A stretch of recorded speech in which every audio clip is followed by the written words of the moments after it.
Thank you all for coming out tonight. I know there's a lot going on with the volleyball team playing at Siena and the bowling team having practice earlier tonight and the baseball team being in Indianapolis. I really appreciate you guys making the effort. I know it's getting down to crunch time with exams and all that. So I'm going to pray and then we're going to jump right into the message. So, dear Lord, thank you for this evening. Thank you for everyone that came tonight. I pray that your Spirit would just move and that you teach us something that we need to learn tonight, and that you move in our hearts and in our lives.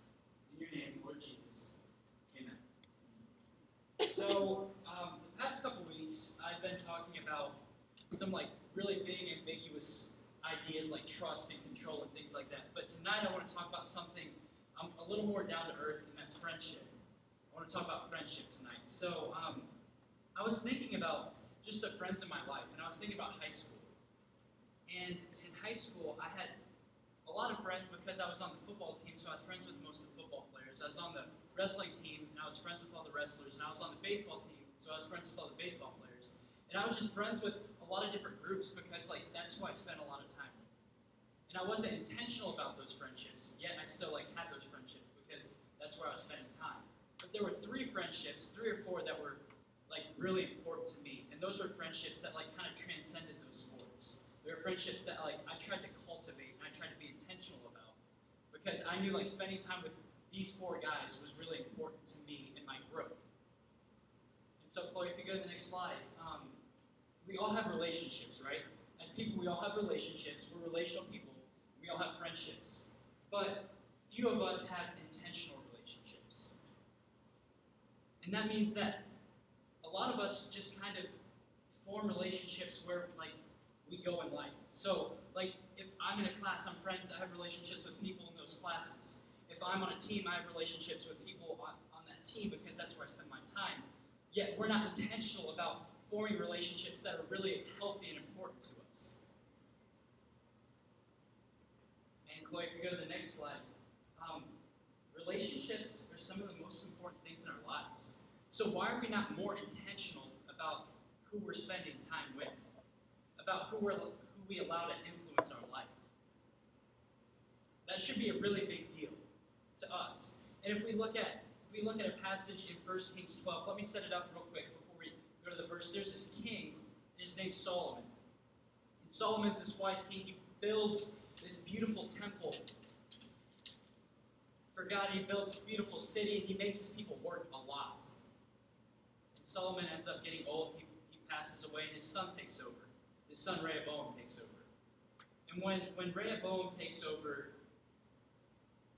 the people come to Rehoboam and they say, hey, your dad made us work a ton. Can you lighten the load on us a little bit? What do you say? Just don't make us work as much and we'll be really faithful subjects. So they come to Rehoboam, and Chloe, if you go to the next slide. Then King Rehoboam consulted the elders who had served his father Solomon during his lifetime. How would you advise me to answer these people? He asked.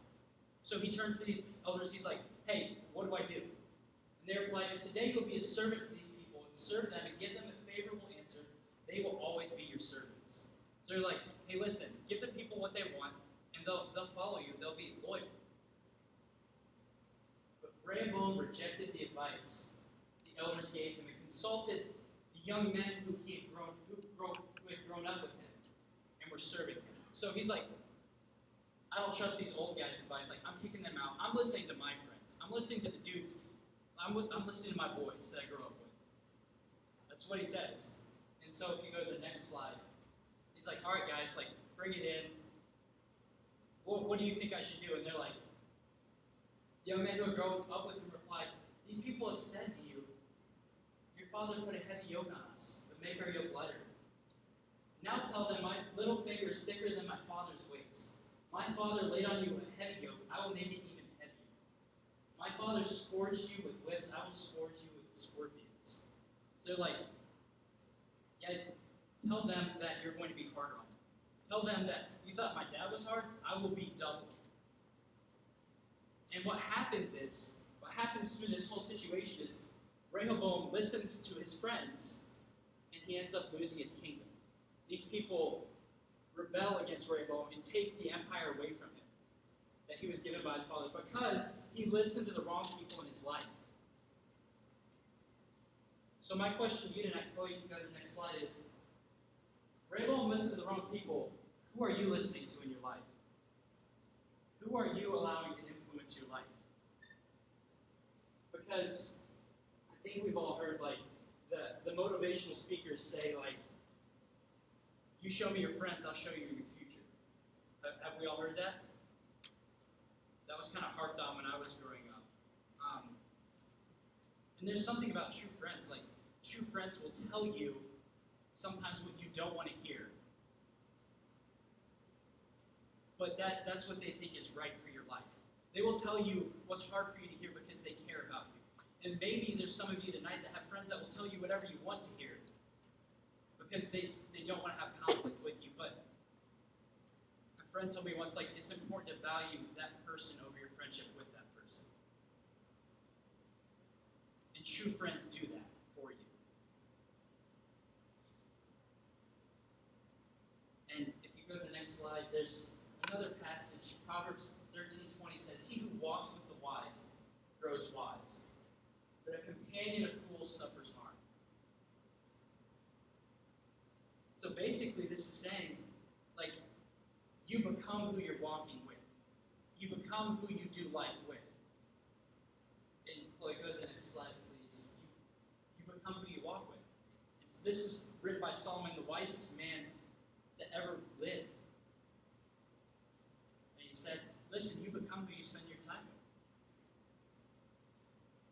But a lot of us, if we're honest with ourselves, we aren't intentional about spending time with people that are wise. We just spend our time wherever our life takes us. And with whoever life takes us with. And tonight I just want to ask you to be honest with yourself and maybe reassess where you're at and who you're spending time with. Because, Chloe, if you go to the next slide, your direction, not your intention, determines your destination. So let me explain this a little bit. Where you want to end up in your life. Where you want to end up in your life is your destination, right?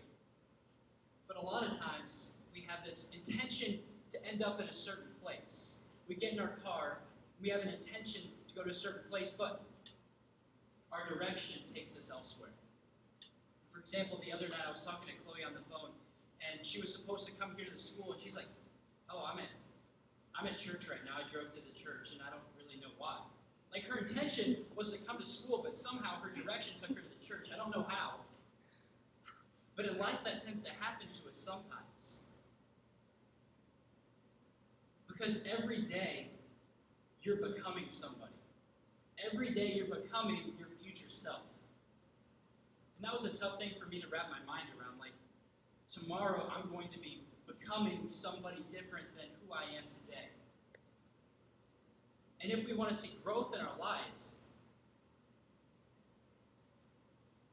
then we need to remember this, that maybe right now your direction isn't taking you to where you want your destination to be. For example, maybe you're sleeping around a lot and you expect yourself to have a good marriage when you get older, right? Like, you want to be happily married, you want to have a great relationship with your wife or your husband, yet right now you're not protecting that marriage. Right now you're just kind of going wherever life takes you. But you still expect to end up at this destination when your direction is taking you a completely opposite way. And that's applicable to a lot of different areas in our lives. Chloe, if you could go to that. If you truly care about your future, you need to be honest with your direction now. And that's important. And that's really hard for me to do. It's really hard for me to do. I mean, even my buddy talked to me a few weeks ago, and he said, hey, do you want to go to Jamaica for spring break? I was like, of course. Like, what are we doing? He said, mission trip. So I was totally in. And I was like, so when's your spring break? He said, oh, don't worry, it's the same spring break you have. So I was cool with that. But a few days ago, like, our trip to Jamaica is planned for next week. like this upcoming week, I leave Sunday for Jamaica. And he told me that we had the same spring break, so I figured that, I would be going to Jamaica over spring break. But apparently I'm going to Jamaica during midterm week. So I have to make up a ton of midterms. I had no idea. Like, my intention was I was going to go to Jamaica over spring break, but that's not where my direction was. And it was a horrible realization when I was talking to my roommates. I was like, are you guys hyped for spring break next week? And they're like, spring break's not next week. And it was a horrible realization. I had to email all my professors that night. It was not a good time. And my concern for you guys, for us all as a community, is that we don't get to a place in our lives where we realize, hey, my destination is coming up. But you finally get to your destination and you realize that this isn't where you wanted to go. Your direction is taking you elsewhere. And that's kind of why I wanted to highlight friendship tonight, because, again, you start to become who you spend your time with. Like my roommate Riley is one of the most polite guys I know.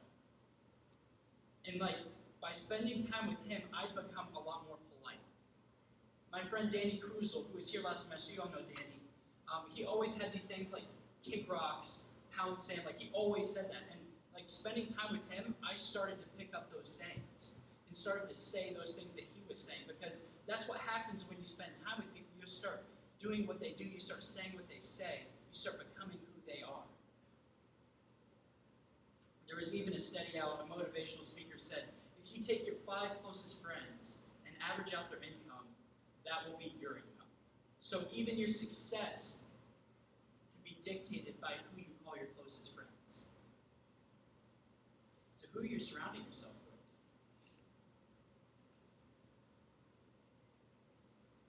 And maybe, you're sitting here tonight and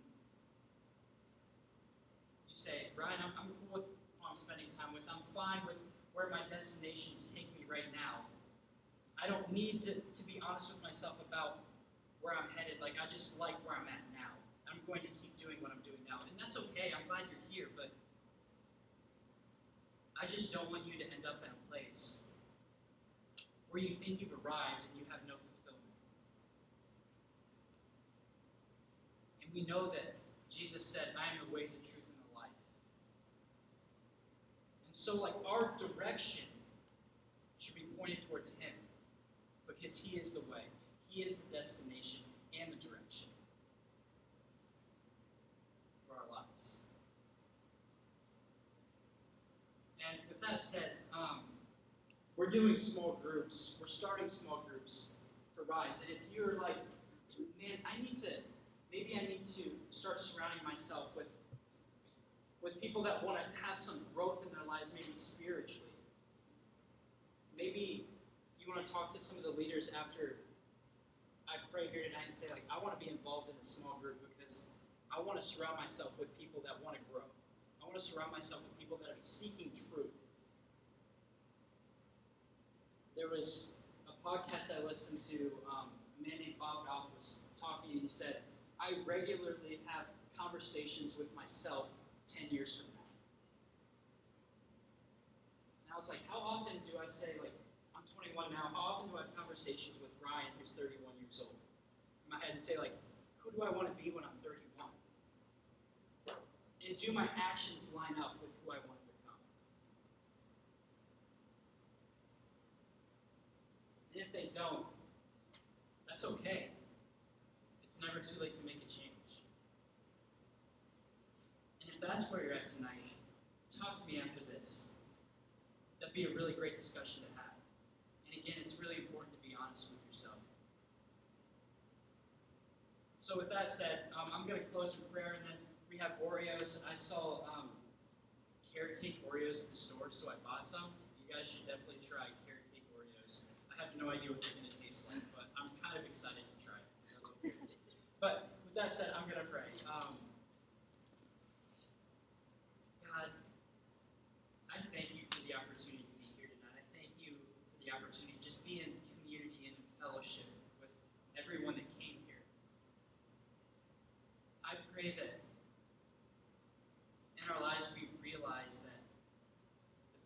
spend time with are the people we're becoming. And I pray that we spend the most time with you. And we can become more and more like you every single day. And I thank you for what you've done for us and just who you are. Bless this night and bless everyone that came here. Bring them back next week with a lot more friends. In your name, Lord Jesus, we pray. Amen.